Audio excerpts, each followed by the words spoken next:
దోసపండు పెట్టినా పరమ ప్రీతితో నమస్కారం చేస్తే చాలు, ఆయన వెంటనే అనుగ్రహిస్తాడు. అంతటి మహానుభావుడు. అందుకే విఘ్నేశ్వరుడి యొక్క ఆరాధన చెయ్యకుండా ఏ కార్యక్రమాన్ని చేయరు. మీరు విఘ్నేశ్వరుడి విషయంలో తెలుసుకోవలసినటువంటి ఒక పరమ రహస్యం ఒకటి ఉంటుంది. ఒక్కొక్క దేవతా స్వరూపానికి ఒక్కొక్క అంకెతో సంబంధం ఉంటుంది. పరమశివుడికి 8 అంకెతో సంబంధం, అమ్మవారికి 16 అంకెతో సంబంధం.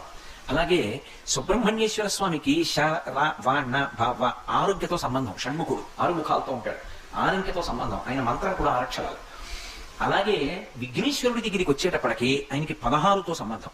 పూజ అంతా 21 మీద నడుస్తుంది. 21 పత్రులు, 21 ప్రధాన నామాలు, 21 రకమైనటువంటి ప్రకృతులు, వీటి మీద నడుస్తాడు.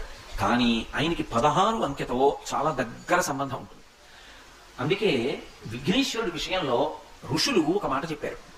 ఆయన గురించి ప్రతిరోజు ఇంట్లో 16 నామాలు చెప్పాలి.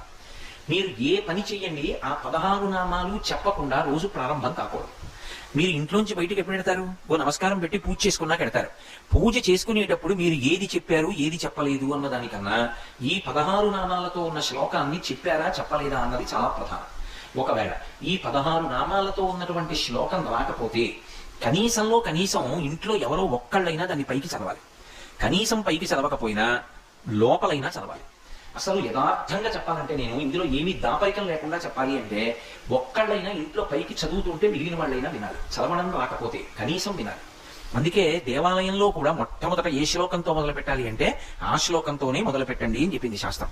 సుముఖశ్చైకదంతశ్చ కపిలో గజకర్ణకః లంబోదరశ్చ వికటో విఘ్నరాజో గణాధిపః ధూమకేతుర్గణాధ్యక్ష భావచంద్రో గజాననః వక్రతుండశ్చోపకర్ణో హీరంబ స్కందపూర్వజః షోడశైతాని నామాని యప్పఠేచ్ఛృణుయాదపి విద్యారంభే వివాహే చ ప్రవేశే నిర్గమే తథా సంగ్రామే సర్వకార్యేషు విఘ్నస్తస్య న జాయతే అని. ఆ శ్లోకంలో ఎంత స్పష్టంగా చెప్పారంటే విఘ్నేశ్వరుడివి 16 నామాలు చెప్పారు.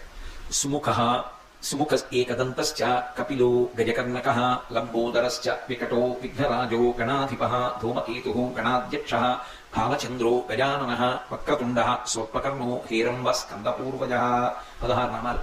షోడశైతాని నామాని, ఈ 16 నామాలు తప్పకుండా షోడశైతాని నామాని యప్పఠేచ్ఛృణుయాదపి, ఇవి తప్పకుండా చదివి తీరవలసినదే. ప్రతి వాళ్ళు ఈ శ్లోకం చెప్పవలసిందే. ఒకవేళ ఏ కారణం చేతనైనా మేము ఈ 16 నామాలు ఉన్న శ్లోకాన్ని చెప్పలేమండి, ఈ 16 నామాలుగా రాసుకునైనా చదవాలి. ఒకవేళ మాకు చదవడం కూడా రాదండి, నోరు తిరగదు అంటే ఎప్పటేత్తు శృణుయాదపి, కనీసంలో కనీసంగా చదువుతున్నప్పుడు వినడమైనా జరగాలి. ఇంట్లో ఇది చదివేవాడు లేక వినేవాడు లేకపోతే విఘ్నులు వస్తాయి. అందుకని ఎప్పటే శృణుయాదపి విద్యా